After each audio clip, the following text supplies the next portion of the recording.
हम इस वीडियो में यूपी टेट में पर्यावरण में आने वाला एक महत्वपूर्ण सब्जेक्ट जिसके परिप्रेक्ष्य में बहुत अच्छे क्वेश्चन करेंगे।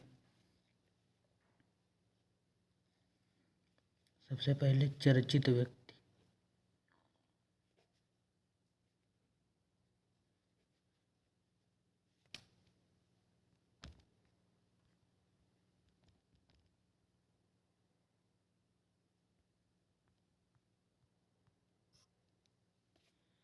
चर्चित व्यक्ति में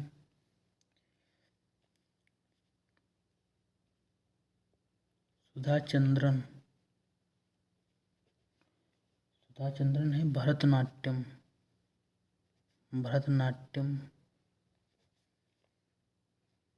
इनका सबसे खासियत क्या है? इनका पैर कटा हुआ है। सुधा चंद्रन जो है भरतनाट्यम से संबंधित हैं। इनका क्या? पैर कटा हुआ है। ऐसे ही रविंद्र जैन जो संगीत से हैं। संगीत ये इनको दिखाई नहीं देता है।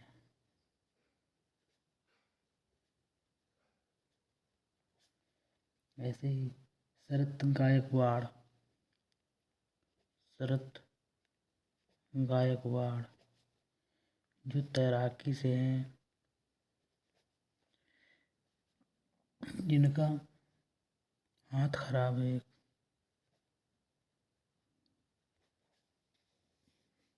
इसी तरीके से पीटी उषा क्या है? एथलेटिक्स।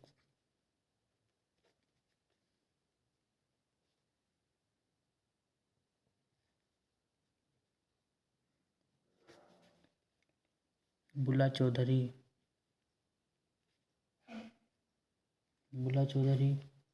तैराकी से हैं। Sania Mirza table tennis. Anju Bobby George लंबी कूद।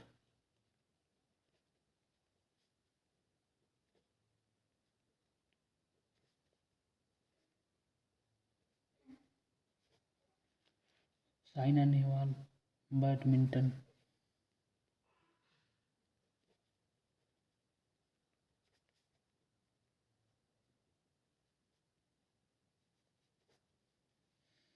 मेरी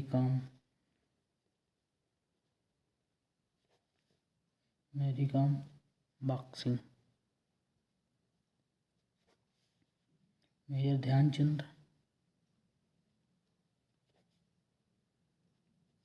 हॉकी के जादूगर।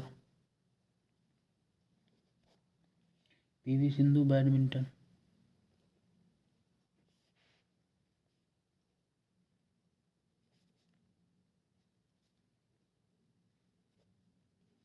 सुशील कुमार पहलवान।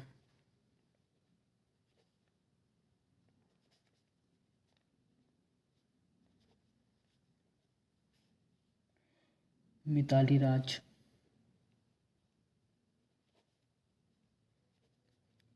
भारतीय महिला टीम की कप्तान। 10,000 से ऊपर रन बनाने वाली, टेस्ट मैच में सबसे ज़्यादा रन बनाने वाली।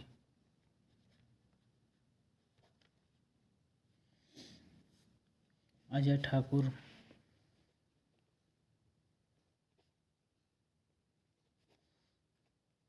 भारतीय कबड्डी टीम के कप्तान। अपनी भारतीय कबड्डी टीम जो वर्ल्ड चैंपियन है उसके कप्तान है अजय ठाकुर। सुप्रिया भारतीय खो खो टीम की कप्तान। सुप्रिया भारतीय खो खो टीम की कप्तान है।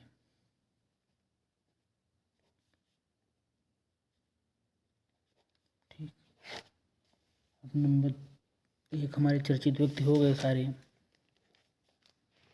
अब नंबर 2 पर हम जानेंगे red data book. Red data book में हम जानेंगे विलुप्त को और संकटग्रस्त।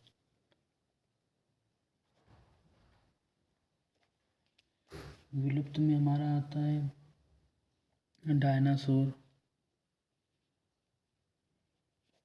मेमथ, लाल पांडा, लाल तोता, डोडो पक्षी। ये ऐसी प्रजातियां हैं जो पूर्ण रूप से विलुप्त हो चुकी हैं। संकटग्रस्त ऐसी जातियां जिन पर संकट मंडराया है, जो विलुप्त होने की कगार पर हैं, जैसे गौरैया। गौरैया 20 मार्च को गौरैया दिवस मनाया जाता है। ठीक। हाथी, अफ्रीकन हाथी और अफ्रीकन बाघ, ये कैसे हैं संकटग्रस्त। स्याही गिद्ध,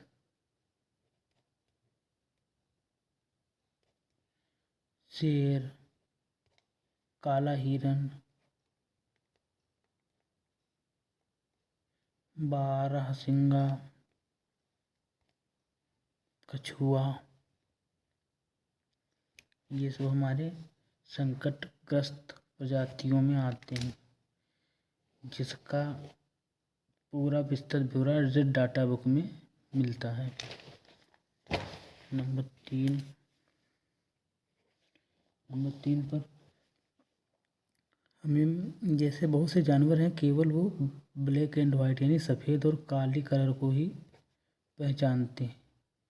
कोई भी कलर हो, बहुत से जानवर केवल सफ़ेद और काला ही देखते हैं, चाहे हरा हो, चाहे नीला हो, चाहे पीला हो। मनुष्य सभी कलरों को देखता है, इसी प्रकार बंदर भी सभी को कलरों को पहचान सकता है। ठीक। अब भारत के प्रमुख वन्य जीव अभयारण्य। नंबर 4, भारत के प्रमुख वन्य जीव अभयारण्य।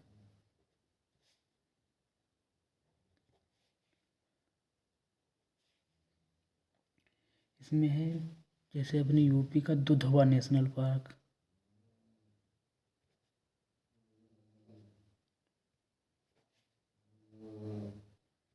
ये अपना यूपी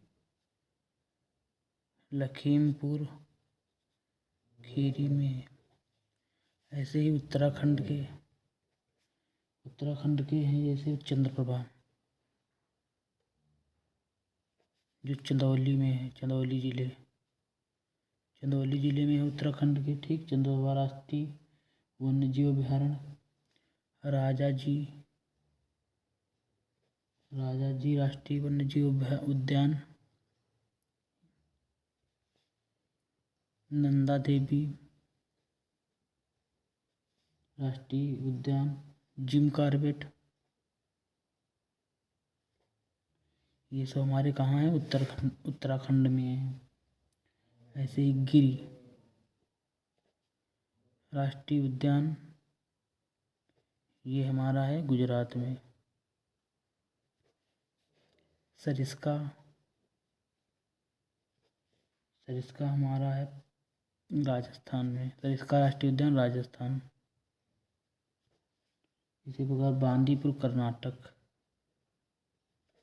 बांदीपुर राष्ट्रीय उद्यान कहाँ है, कर्नाटक। ऐसे ही हमारे एमपी में, मध्य प्रदेश में कौन कौन है,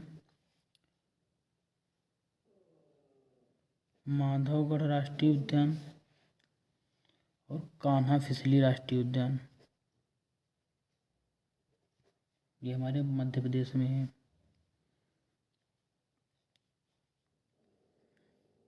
बाघ परियोजना 1973 ईस्वी में लाई गई थी। ठीक।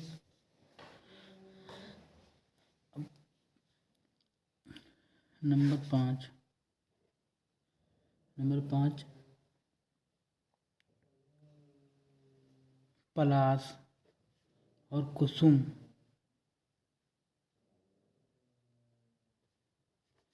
के वृक्ष पर लाख, जिससे चूड़ियाँ बनाई जाती हैं, के कीड़े को पाला जाता है। ऐसे ही शाहतूत के वृक्ष पर रेशम के कीड़े को पाला जाता है। ठीक।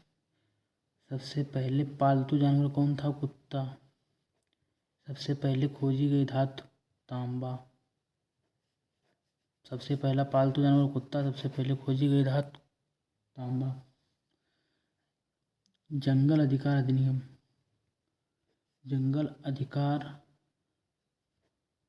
कानून 2007 किसके हक में की बात करता? आदिवासियों के हक की बात करता है।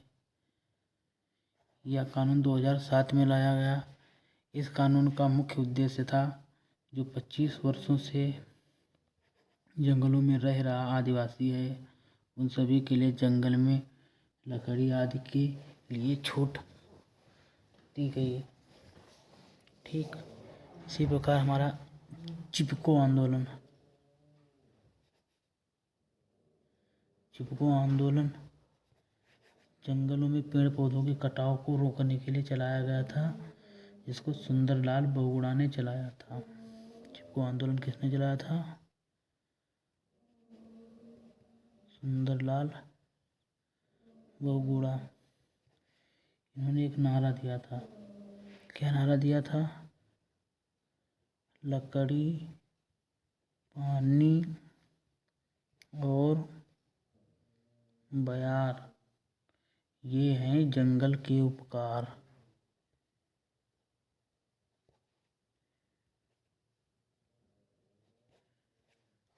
ठीक। के.एम. मुंशी ने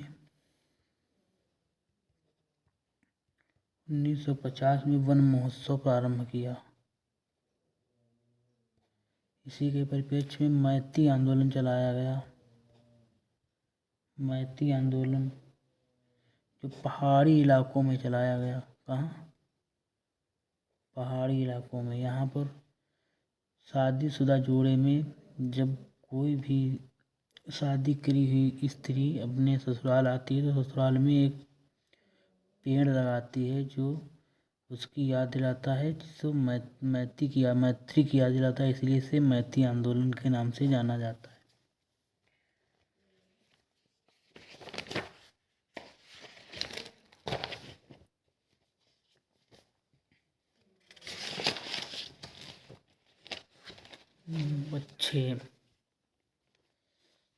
बच्चे जैसे सिरका, सोडियम बेंजोएट,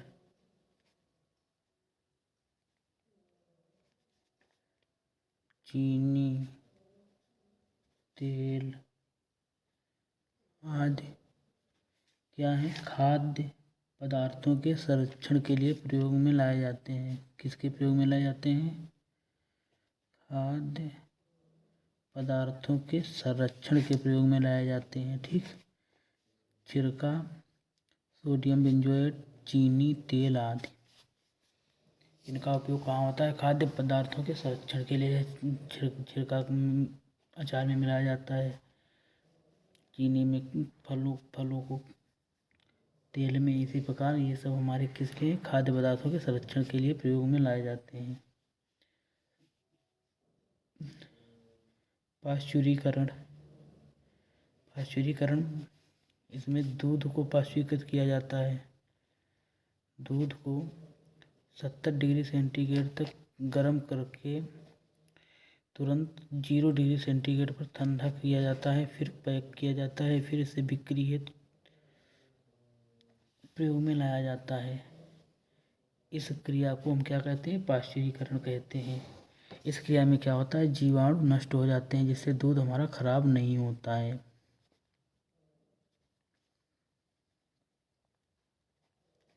ठीक। अब अपने मिट्टियों के प्रकार नंबर 7। मिट्टियों जैसे हमारे यहाँ 4 प्रकार की मिट्टी पाई जाती है। कौन कौन? बलुई, चिकनी, सिल्ट, दोमट। यह मिट्टी है। इसकी मिट्टी की विशेषता क्या है? इसमें बालू के कण आते हैं और बहुत मोटे कण होते हैं। चिकनी मिट्टी में छोटे कण होते हैं, सिल्ट में महीन कण होते हैं, और दोमट ऐसी मिट्टी होती है जिसमें तीनों मिट्टियाँ, बलुई, चिकनी और सिल्ट, तीनों मिट्टियाँ पाई जाती हैं। तीनों मिट्टियों का मिश्रण दोमट मिट्टी कहलाती है। अब इनमें उपजने वाली फसलें। बलुई मिट्टी में तरबूज, खरबूज, बाजरा आदि उपजाया जाता है। तरबूज, खरबूज, बाजरा फसलें उगाई जाती हैं। चिकनी मिट्टी में गेहूँ, चना, मटर।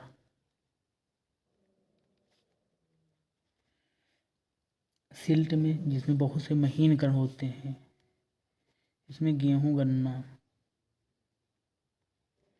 और दोमट मिट्टी, जिसमें बलुई, चिकनी और सिल्ट तीनों मिट्टियाँ पाई जाती हैं, इसमें क्या, धान, कपास और गन्ना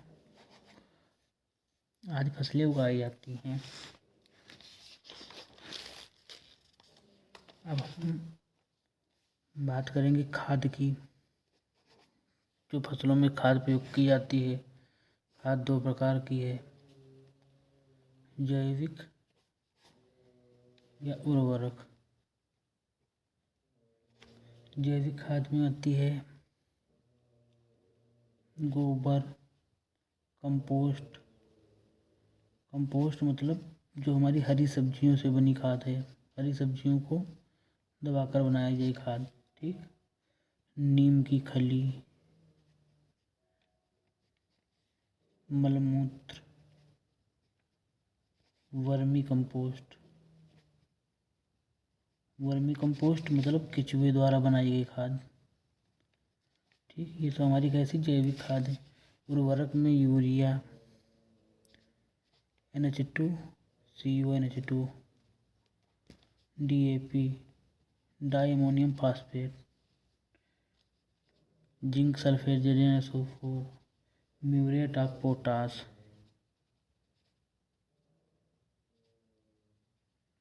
ये सब हमारे क्या हैं, उर्वरक हैं, ठीक। अब हमारी फसलों के प्रकार। फसलें तीन प्रकार, हमारे भारत देश में तीन प्रकार की फसलें पाई जाती हैं। खरीफ,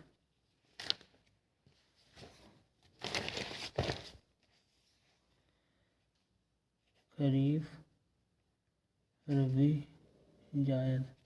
खरीफ की फसल जुलाई अगस्त में इसकी बुआई होती है और अक्टूबर से नवंबर तक इसकी कटाई होती है, ठीक। रबी की फसल में नवंबर से दिसंबर में बुआई होती है, मार्च से अप्रैल में इसकी कटाई होती है। और जायद की फसल मई में बुआई होती है, जून जुलाई में इसकी कटाई हो जाती है, ठीक। खरीफ की फसल में आने वाली फसलें कौन सी हैं। खरीफ की फसल में आता है गन्ना, कपास, तंबाकू, जूट, मक्का, ठीक। रबी की फसल में आती है रबी, आलू, सरसों और तिलहन मतलब तेल, दलहन, ठीक। मई और जून की फसल में आती है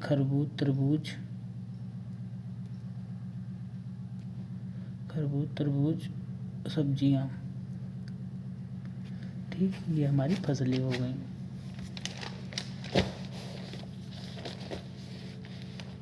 इसी प्रकार फसलों को देखते हुए हमारे यहाँ हरित क्रांति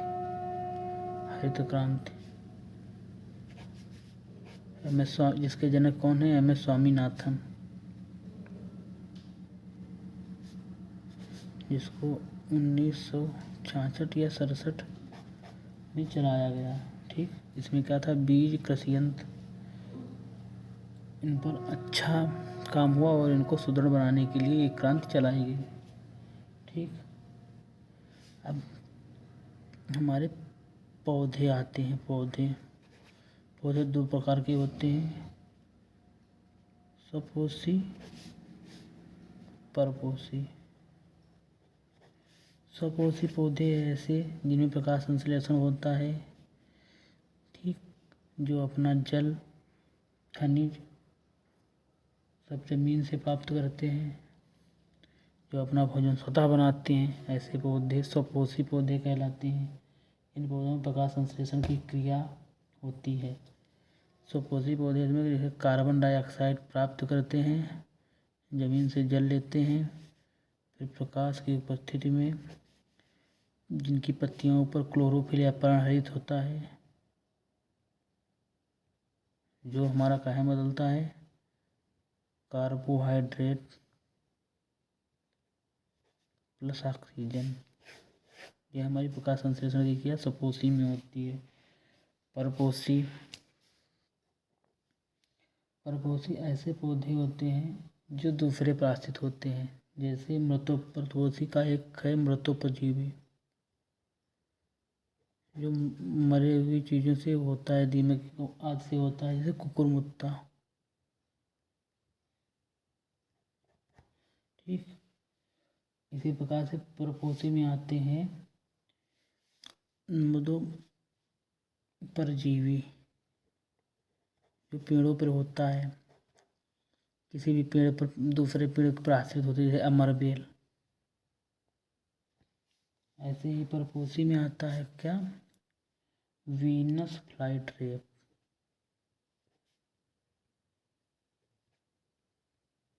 बहुत खतरनाक पौधा होता है।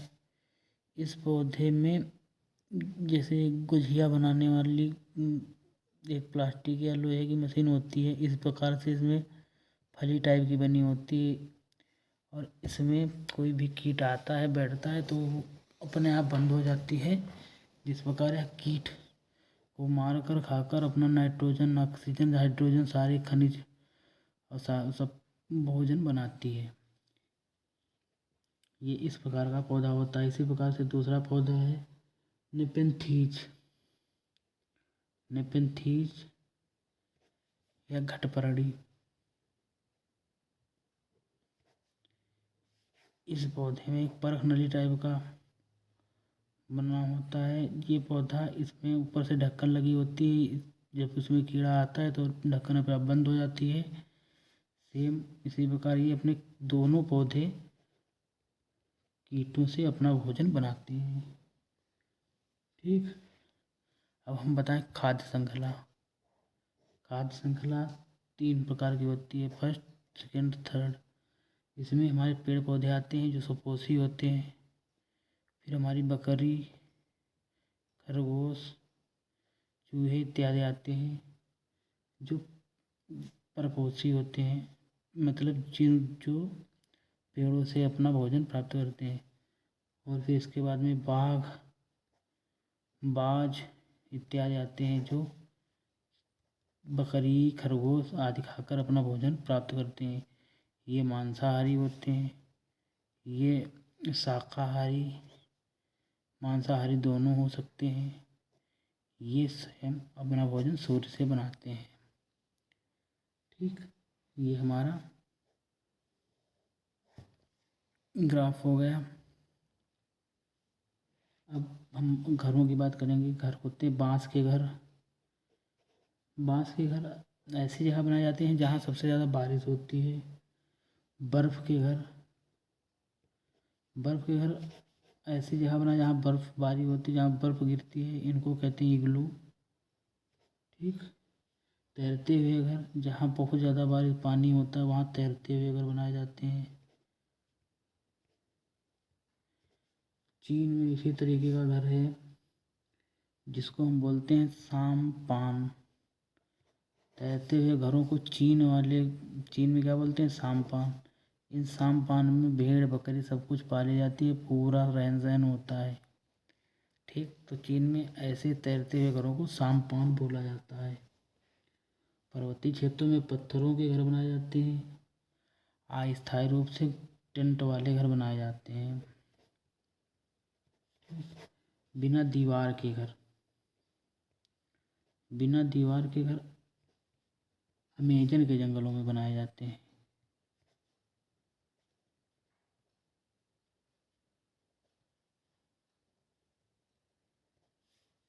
इसमें दीवार होती है पर छत नहीं होती है। ठीक, अब इसी प्रकार हम जल की बात करेंगे। नंबर 8, जल। जल एक बहुत महत्वपूर्ण विषय है। जल को हम मौर्य काल से देखें, जब चंद्रगुप्त मौर्य का शासन था, चंद्रगुप्त मौर्य के शासन काल से देखें, चंद्रगुप्त मौर्य का जो राज्यपाल था पुष्यगुप्त, चंद्रगुप्त मौर्य का राज्यपाल था पुष्यगुप्त, जिसने सुदर्शन झील का निर्माण करवाया था, जिसने सुदर्शन झील का निर्माण करवाया था। लेकिन बाद में ये बेकार हो गई, तो इसका पुनः निर्माण किसने करवाया? स्कंदगुप्त ने इसका फिर पुनः निर्माण करवाया। ऐसे ही अभी जो मुगल कालीन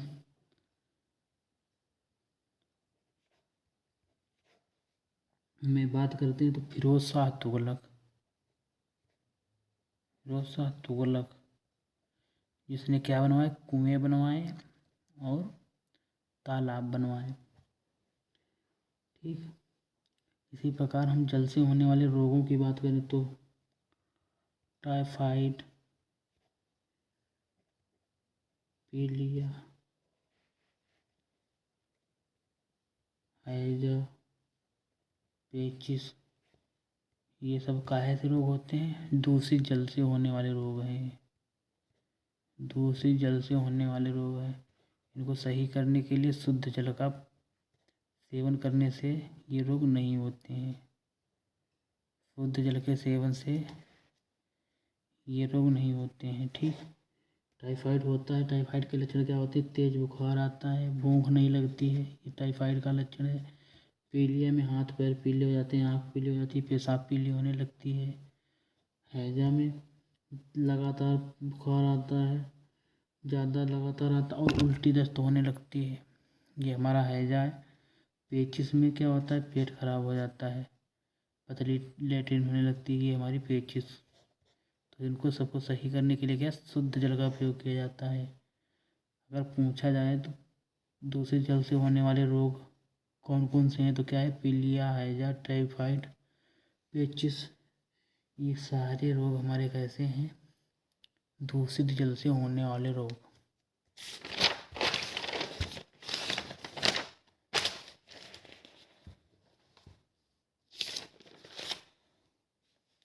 अब हम बात करेंगे मलेरिया। मलेरिया मलेरिया एक ऐसा रोग है जो मादा मच्छर से होता है। मादा मच्छर जिसका नाम है एनाफिलीज, ये मादा मच्छर जिसका नाम है एनाफिलीज, एनाफिलीज मच्छर है। इसके काटने से मलेरिया रोग होता है। मलेरिया रोग में क्या होता है? सर्दी और जुकाम, सर्दी के साथ साथ बुखार आता है। ठीक, इसी प्रकार हमारे पास है डेंगू। डेंगू ये हमारा एडीज मच्छर के काटने से होता है। एडीज मच्छर बोलो या टाइगर मच्छर बोलो, टाइगर मच्छर, इसके काटने से होता है। इसमें क्या होता है? ठंड लगती है, तेज बुखार आता है और जोड़ों में दर्द होता है। ठंड लगती है, तेज बुखार आता है, जोड़ों में दर्द लगता है। ठीक, इसी प्रकार चिकनगुनिया,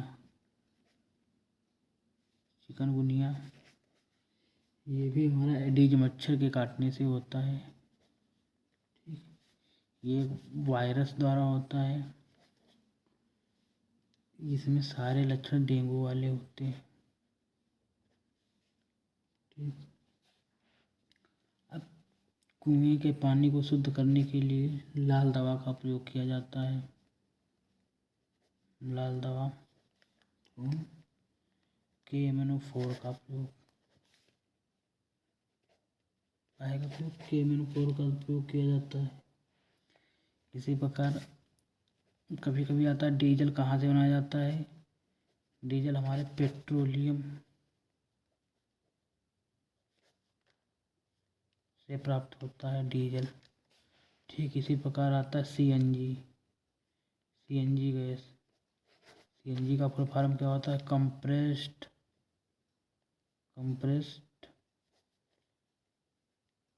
नेचुरल गैस।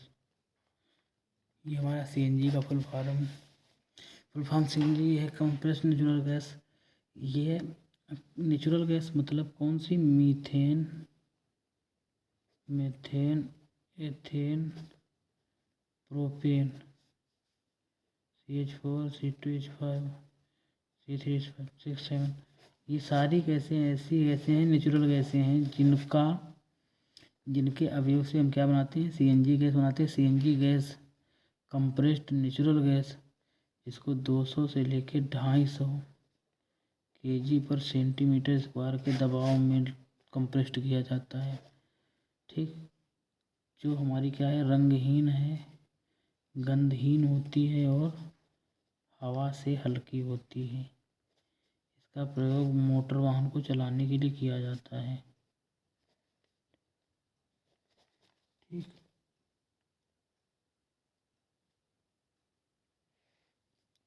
अब हमारा आता है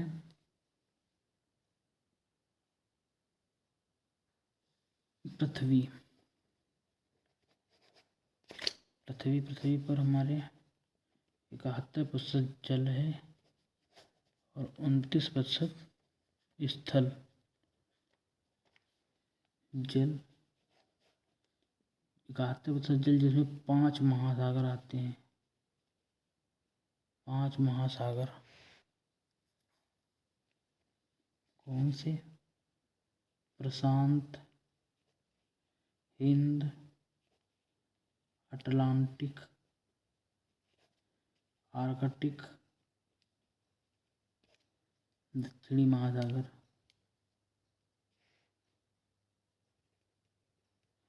प्रशांत महासागर जो पूरी पृथ्वी का 1/3 भाग अपने आप में लिए हुए है, इसमें ये सबसे गहरा महासागर है, जिसमें मैरियाना गर्त पाया जाता है, जिसकी गहराई 11 किलोमीटर है। ठीक, इसी प्रकार स्थल में हमारे 7 महाद्वीप आते हैं। 7 महाद्वीप में कौन?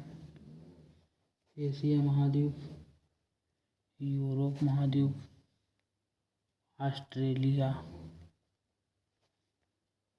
अफ्रीका, अंटार्कटिका, फिर उत्तरी अमेरिका, दक्षिणी अमेरिका। इसमें सबसे बड़ा महाद्वीप हमारा एशिया महाद्वीप है। एशिया महाद्वीप ऐसा महाद्वीप है जिसमें सभी महाद्वीपों को मिलाकर 59% जो जनसंख्या है वो एशिया महाद्वीप में निवास करती है। ठीक, इसी एशिया महाद्वीप पर हिमालय पर्वत है, जिस पर माउंट एवरेस्ट, जो विश्व की सबसे ऊंची चोटी 8,848 मीटर है। ठीक, ये हमारा एशिया महाद्वीप होगा। एशिया महाद्वीप में ही हमारा भारत देश है। भारत देश जो एक प्रायद्वीपीय देश है, जिसके जो तीनों तरफ से, किससे प्रायद्वीपीय देश? ऐसे देश बोले जाते हैं जो तीनों तरफ से जल के द्वारा घिरे हों। इधर हमारा हिंद महासागर है, बंगाल की खाड़ी इधर है, इधर अरब सागर है। तीनों तरफ से हमारा किससे जुड़ा है? घिरा हुआ है जल से। ऐसा देश, ऐसा स्थल जो तीनों तरफ से जल से घिरा हो, उसे क्या कहते हैं? प्रायद्वीपीय। ठीक, अच्छा, हमारे भारत के पड़ोसी देश भी देख लो।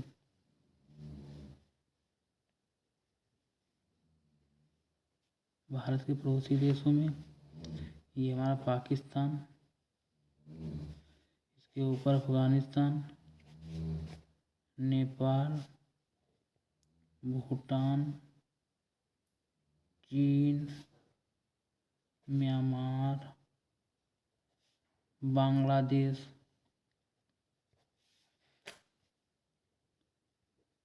श्रीलंका,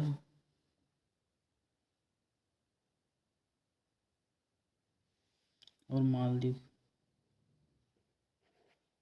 1 2 3 4 5 6 7 8 9। 9 हमारे पड़ोसी देश हैं, ठीक, जिनकी सीमा श्रीलंका की समुद्री सीमा और बकाया सब स्थलीय सीमा हमारे भारत देश से टच करती हैं। ठीक, वर्तमान में भारत में 28 राज्य हैं और 8 केंद्र शासित प्रदेश हैं। ठीक, केंद्र शासित प्रदेश में अभी जैसे अमरावती पूछी जा सकती है, किसकी राजधानी, प्रस्तावित राजधानी है किसकी, आंध्र प्रदेश की। आंध्र प्रदेश की प्रस्तावित राजधानी अमरावती है। उत्तराखंड की ग्रीष्मकालीन राजधानी गैरसैंण है। ठीक, शीतकालीन देहरादून, ग्रीष्मकालीन कौन सी, गैरसैंण। इसी प्रकार जम्मू कश्मीर लद्दाख, ये सब हमारे जम्मू कश्मीर लद्दाख ये हमारे केंद्र शासित प्रदेश हैं। अब थार का मरुस्थल हमारा कहाँ पाया जाता है, राजस्थान में, जहाँ ऊंट रेगिस्तान का जहाज बोला जाता है। ठीक, हमारे भारत देश में 5 प्रकार के वन पाए जाते हैं। 5 प्रकार के वन, जैसे सदाबहार वन, पतझड़ वन, मरुस्थलीय वन, पर्वतीय वन, डेल्टाई वन। सदाबहार वन ये ऐसे वन होते हैं, ये पश्चिमी घाट मतलब ये केरल कर्नाटक ही हमारा पश्चिमी घाट है, ये यहाँ पर पाए जाते हैं, और प्लस अंडमान निकोबार में पाए जाते हैं। यहाँ पर रबर, बांस, आबनूस, महोगनी जैसे वृक्ष बहुतायत रूप में मिलते हैं। ठीक, पतझड़ वन हमारे मध्य भारत में पाए जाते हैं, मध्य भारत से लेके इधर तक पाए जाते हैं। इसमें हमारा यूपी, बिहार, छत्तीसगढ़, झारखंड, पश्चिम बंगाल प्रदेश आते हैं। पतझड़ वन ऐसे वन होते हैं जिसमें पेड़ महुआ, शीशम, आम, बरगद, पकरिया इस प्रकार के वन पाए जाते हैं, जो हर साल लगभग अपने पत्ते झाड़ देते हैं। ऐसे वनों को पतझड़ वन बोलते हैं। मरुस्थलीय वन ये मरुस्थलीय क्षेत्र में पाए जाते हैं, जैसे राजस्थान हुआ। ऐसे पेड़ हमेशा कटीले होते हैं। ठीक, इन पेड़ में जैसे खजूर, खेजड़ी राजस्थान का राजकीय वृक्ष आदि पाए जाते हैं। यहाँ पर कम वर्षा होती है। ठीक, पर्वतीय वन ये विशेष प्रकार के वन होते हैं। ये हिमाचल प्रदेश, जैसे हिमाचल प्रदेश जहाँ पर्वत होता है वहाँ पाया जाता है हिमाचल प्रदेश। यहाँ जैसे देवदार, सिनकोना आदि पेड़ पाए जाते हैं। सिनकोना से क्या होता है, कुनेन बनाई जाती है। ठीक, यहाँ पर पर्वतीय वन में कौन से पाए जाते हैं, देवदार, सिनकोना आदि पेड़ पाए जाते हैं। ये हिमाचल प्रदेश में बहुतायत रूप में मिलते हैं। डेल्टाई वन दलदली इलाकों में पाया जाता है। दलदली इलाकों में कैसे पाए जाते हैं, डेल्टाई वन पाए जाते हैं। यहाँ पर ताड़, नारियल, सुंदरी नामक वृक्षों की बहुतायत में मात्रा मिलती है। ऐसे डेल्टाई वन कहाँ, पश्चिम बंगाल में पाए जाते हैं। यहाँ पर सुंदरी वन सबसे ज़्यादा होता है पश्चिम बंगाल में, इसीलिए पश्चिम बंगाल में हम क्या बोलते हैं, दलदली डेल्टाई क्षेत्र को सुंदर वन के नाम से जानते हैं। ठीक, अब हम अपने संविधान की बात करेंगे। संविधान सभा के अध्यक्ष कौन थे, डॉक्टर राजेंद्र प्रसाद। ये हमारे स्थायी अध्यक्ष थे। अस्थायी अध्यक्ष कौन थे? सच्चिदानंद सिन्हा, ये हमारे अस्थायी अध्यक्ष थे। प्रारूप समिति बनाई गई थी एक संविधान सभा में, जिसके अध्यक्ष बाबा साहब भीमराव अम्बेडकर थे। संविधान 2 वर्ष 11 माह 18 दिन में बनकर तैयार हुआ था।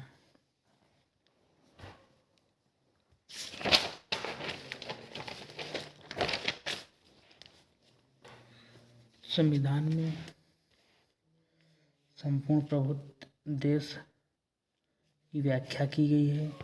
इसमें 6 मौलिक अधिकार, पहले 7 थे मौलिक अधिकार, लेकिन संपत्ति का अधिकार अलग कर देने पर इसमें 6 मौलिक अधिकार बचे, प्लस 11 मौलिक कर्तव्य विद्यमान है।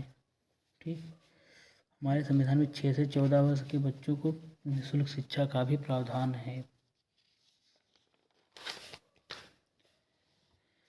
हम अपनी सरकार की बात करेंगे। केंद्र सरकार, जिसके 3 अंग होते हैं: व्यवस्थापिका,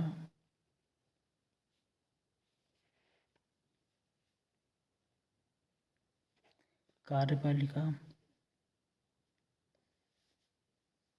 न्यायपालिका। व्यवस्थापिका में क्या होता है? कानून का निर्माण होता है। ठीक, कार्यपालिका में कानून लागू होता है। न्यायपालिका में कानून के अनुसार न्याय करना। ठीक, फिर हमारी आती है संसद। संसद 3 लोगों से बनकर बनी होती है: राष्ट्रपति, लोकसभा, राज्यसभा। ठीक, लोकसभा जो है हमारी, इसका कार्यकाल 5 साल का होता है। 25 साल का कोई भी नागरिक ये लड़ सकता है। ठीक, चुनाव इसमें चुनाव लड़ने के बाद लोकसभा में क्या बनेगा? सांसद कहलाएगा बनकर वो। हमारा जो राज्यसभा है, जिसका कार्यकाल 6 वर्ष का होता है, ये एक स्थायी सदन है। 1/3 हिस्सा प्रत्येक 2 वर्ष में इसमें इस्तीफा देता है। ठीक, इसका चुनाव प्रक्रिया में विधानसभा के निर्वाचित सदस्य भाग लेते हैं। राज्यसभा में विधानसभा के निर्वाचित सदस्य भाग लेते हैं। इसमें जो राज्यसभा में जो निर्वाचित होता है वो सांसद कहलाता है। ये दोनों मिलकर कानून बनाते हैं जो राष्ट्रपति पारित करता है। राष्ट्रपति कार्यपालिका का प्रमुख होता है। किसका प्रमुख होता है? कार्यपालिका का। कानून लागू करने का प्रमुख होता है। ठीक, कानून व्यवस्थापिका बनाती है, लोकसभा और राज्यसभा व्यवस्थापिका है, कार्यपालिका राष्ट्रपति है, राष्ट्रपति कानून लागू करता है। फिर न्यायपालिका कानून के अनुसार न्याय देता है। राष्ट्रपति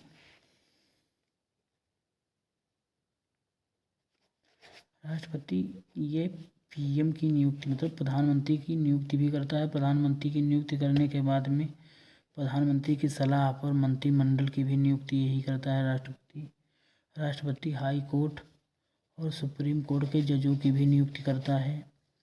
ठीक, प्रधानमंत्री हाई कोर्ट और सुप्रीम कोर्ट के जजों की भी नियुक्ति करता है। और संसद में जो हमारा कानून व्यवस्था है उसके संरक्षण या संविधान का संरक्षण हमारा कौन करता है? सुप्रीम कोर्ट करता है। ठीक, और जो हमारी राज्यसभा होती है, राज्यसभा का पदेन अध्यक्ष कौन होता है? उपराष्ट्रपति होता है। उपराष्ट्रपति हमारी राज्यसभा का पदेन अध्यक्ष होता है। ठीक, 3 प्रकार के न्यायालय होते हैं: जिला न्यायालय, high court, supreme court. Supreme court 124 अनुच्छेद के अंतर्गत आता है। हाई कोर्ट 214 अनुच्छेद के अंतर्गत आता है और जिला न्यायालय 233 अनुच्छेद के अंतर्गत आता है। ये हाई कोर्ट हमारा नई दिल्ली में है, सुप्रीम कोर्ट नई दिल्ली में है। हाई कोर्ट हमारा यूपी का प्रयागराज में है और जिसकी खंडपीठ हमारी कहाँ पर है, लखनऊ में है। हाई कोर्ट प्रयागराज में है जिसकी खंडपीठ लखनऊ। जिला ये सुप्रीम कोर्ट हाई कोर्ट के जजों की नियुक्ति राष्ट्रपति करता है। जिला न्यायालय में जजों की नियुक्ति राज्यपाल करता है। राज्यपाल ही मुख्यमंत्री को शपथ दिलाता है। मुख्यमंत्री की सलाह पर फिर राज्य के मंत्रिमंडल की भी राज्यपाल ही शपथ दिलाता है।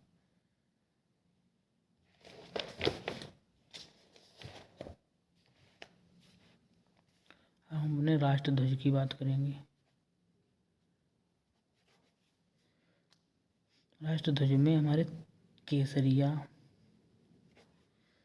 सफ़ेद, हरा, चक्र जो नीले रंग का होता है, इतनी चीज़ पाई जाती है। राष्ट्रध्वज हमारा 3/2 के अनुपात में बनाया जाता है। सबसे ऊपर केसरिया रंग होता है जो बलिदान का प्रतीक है। फिर सफ़ेद रंग शांति का प्रतीक है।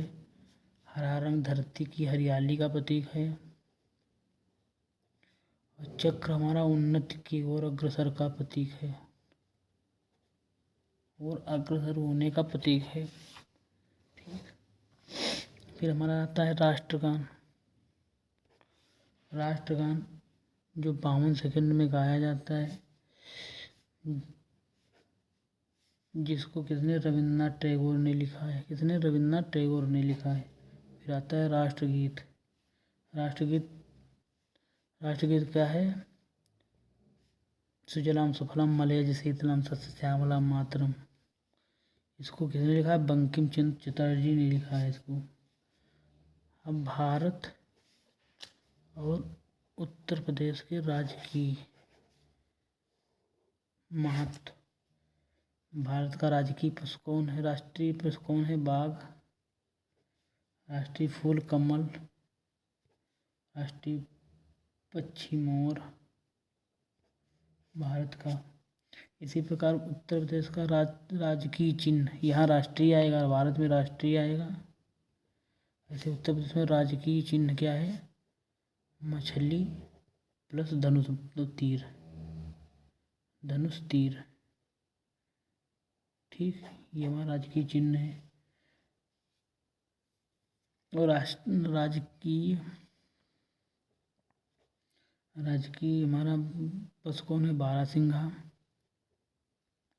उत्तर प्रदेश का राजकीय पेड़ हमारा, मतलब राजकीय वृक्ष हमारा है, अरे राजकीय हमारा पुष्प क्या है, पलाश। इसी प्रकार पेड़ हमारा है अशोक। अशोक पेड़ हमारा, उत्तर प्रदेश का राजकीय अशोक है पेड़। और राजकीय पक्षी हमारा क्या है, सारस, जिसे हम क्रॉच भी बोलते हैं। ठीक।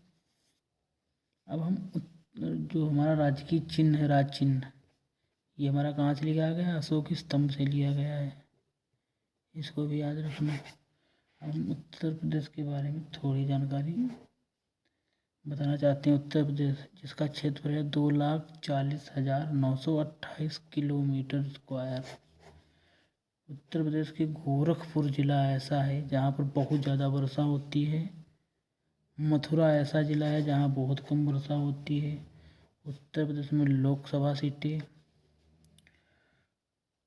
80 हैं, राज्यसभा सीटें 31 हैं, विधानसभा सीटें जिसमें 403 + 1 एंग्लो इंडियन, और विधान परिषद की सीटें उत्तर प्रदेश में 100 हैं।